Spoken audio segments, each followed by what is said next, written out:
Kevin here from FightPlay.tv, and I'm here with the man himself, Gareth Davies. You want to know where I'm from? You want to let my ego go free fall? Yeah. Go ahead. This is like free commercial. Well, look, I'm a sports writer with the Daily Telegraph in London. Long-standing boxing and MMA correspondent, mainly cover the UFC in MMA, and I'm also here in Sweden. I'm doing the Fuel TV fighter interviews. I'm the reporter on the ground for Fuel TV. Obviously it's going out in the States, and also I do a podcast every week for ESPN because I've worked for them when in the UK ESPN airs the UFC fights at the moment, so I work with them as well. All right. So as you see, this guy has like a lot of things on his table. Tell me one thing though, going away from that, all the commotion, all of a sudden, in a way, I personally think, as a journalist, what happened, now, don't misunderstand me, and the viewers shouldn't misunderstand me either, what happened to the fact that Alex didn't go to the fight was not good. However, all of a sudden, Swedish, scene when it came to the UFC got a lot of exposure. What do you think? Well, I mean, you see, what you've got is Dana White's very, very powerful, isn't he? So, his view on this that he's put out today is he's very disappointed with the fact that the medical advisors in Sweden have asked Alex, well, have told Alex that he's not medically fit to fight. I've seen Alex today, and you can't see where the cut is anymore. He's had his stitches out, but I think you have to respect, as he does, that in different territories there are different kind of medical regulations, and there's other fighters who've told me that if that was the situation maybe in America, perhaps the fight would have gone ahead. But rules are different in Sweden. I think it's a real shame for the fans who basically sold out the arena so quickly. It's a real shame for Alex Gustafsson because he's done all the hard work. This was the fun week where these guys get ready to fight, and they love this week. Yeah. And it's a shame for Gegard Mousasi. It's a great night for Ilia Latifi because he's getting a Rocky opportunity, isn't he? He could upset the apple cart here. He may not. I think Mousasi is a very, very tough guy because I think it was going to be maybe a 60-40 fight with Alex Gustafsson. So he's going to have to change his tactics now against a wrestler. So, journalistically, I think it's a very interesting story. But I do think if this had been a boxing show, it probably would have been cancelled because the main fight in a boxing show is all important. Whereas in the UFC, they've got so many different kind of meaningful fights on a card that they can carry on the show. But I just hope we get a good reaction from the fans on Saturday night, but that's not guaranteed, is it? And speaking of reactions from the fans, one general reaction, not only in the Swedish media and definitely in the Swedish crowd and the fan base, but also around the world. And we're not talking just. I'm going to touch on a pretty sensitive subject.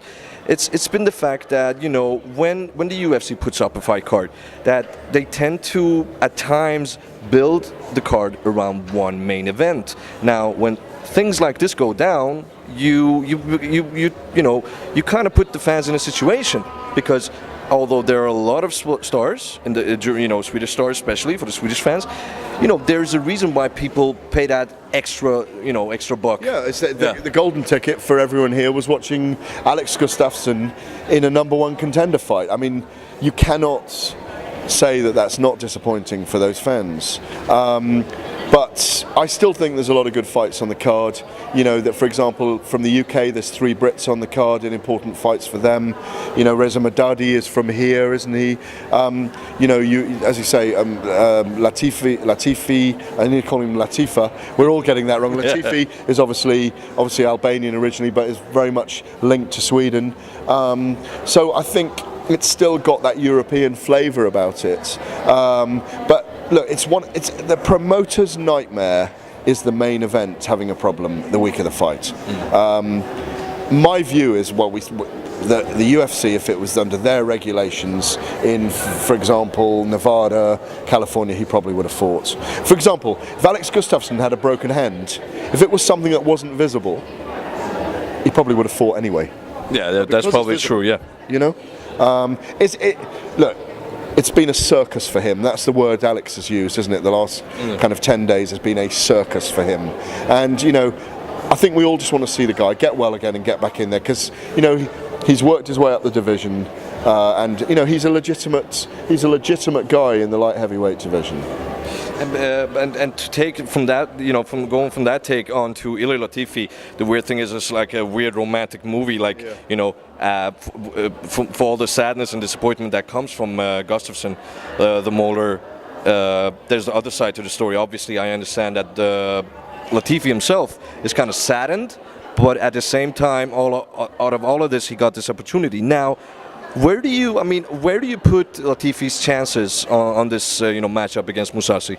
I think it's if you would like use a base of like, you know, from out of like 30-70%, 50-50, 40-ish, and please motivate why.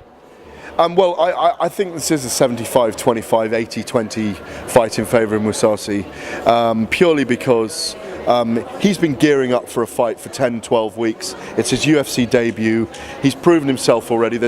People, I myself among them, believe that this is a top 5 light heavyweight in the world. He's ranked 10 in the UFC official rankings at the moment.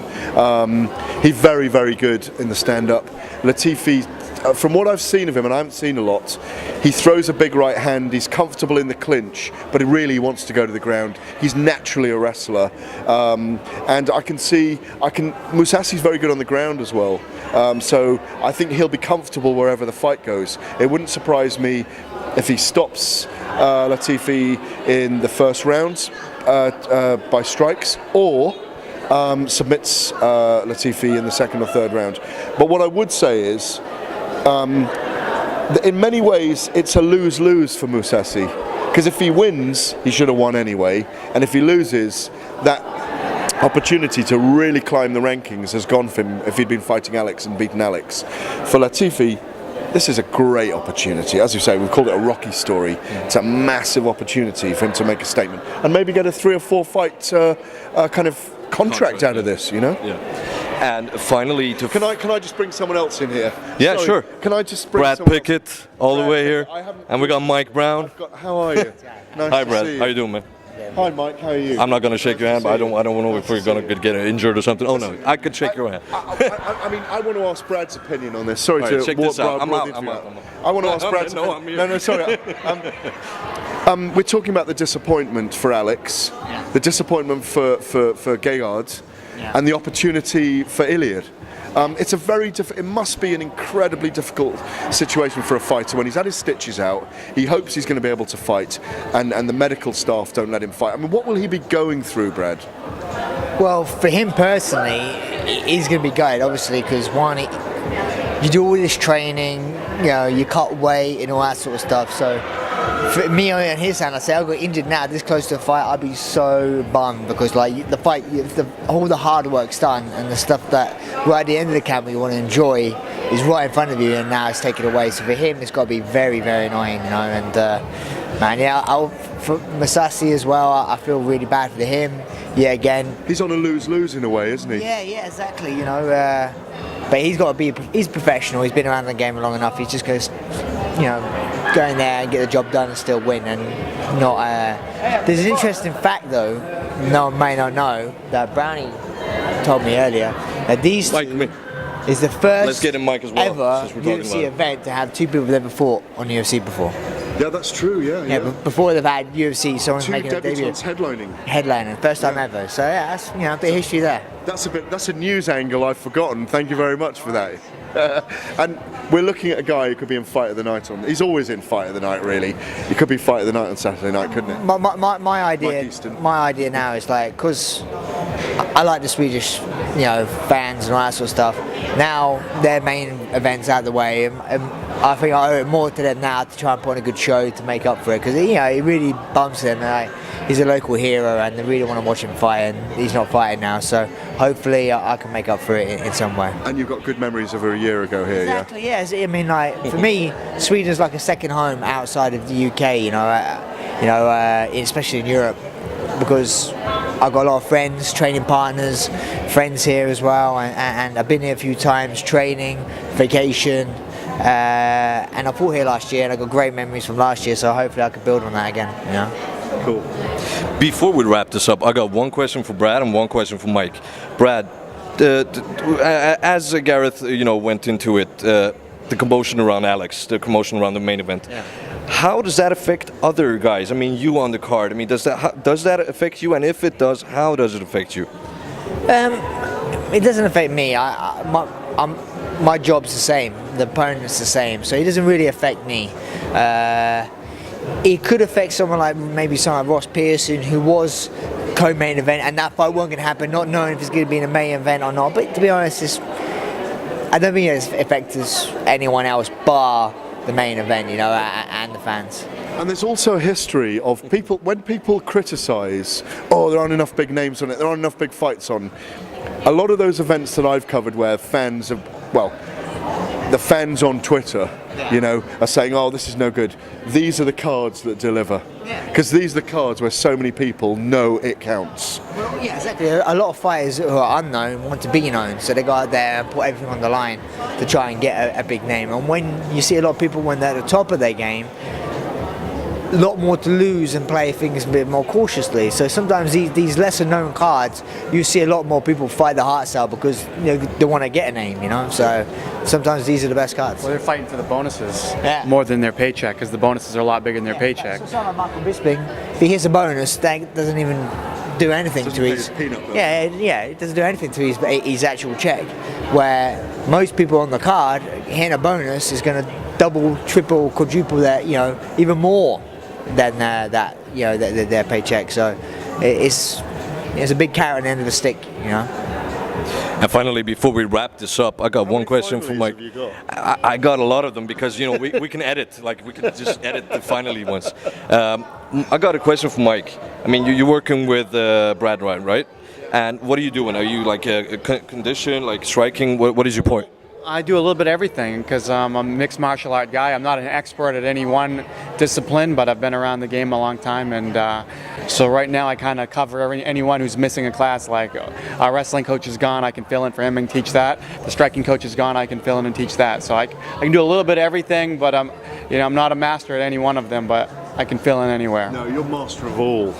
He's like the new breed of coaching was coming in, where before it would be Specialized. Oh, I got a boxing coach, or I got a jiu-jitsu coach, or I got my wrestling coach. Like the second generation. Yeah, Brand's been in the sport, done everything, and he's good at all attributes now. And now he's converted wrestling for MMA, he's converted jiu-jitsu for MMA, he's converted striking for MMA. So now he's actually an MMA coach, which So you should be calling yourself Mike One Stop Shop Brown. Jack of all trades, right? Jack of all trades. And and this is another final one. See what I mean? I've been here We're finally 25 minutes. The thing is, haven't seen Brad before, as you have. Haven't probably traded him for quite some time. Tell me one thing, the Brad have you seen before, the fights that he's done, the battles that he's been through. How do you, what kind of, scale do you put him on, seeing him this version, 2013 UFC Sweden?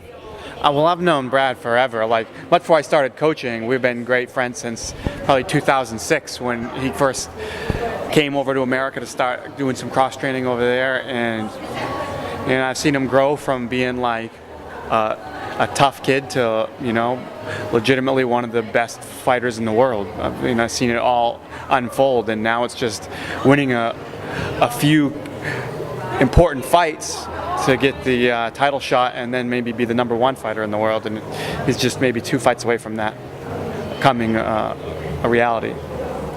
Becoming a reality. One thing we do know that is on the 6th of April, UFC Sweden is taking off and it will become a reality. With me, I got Mike Brown, Brad Pickett, and of course, Gareth A. Davies. Thank you. My pleasure.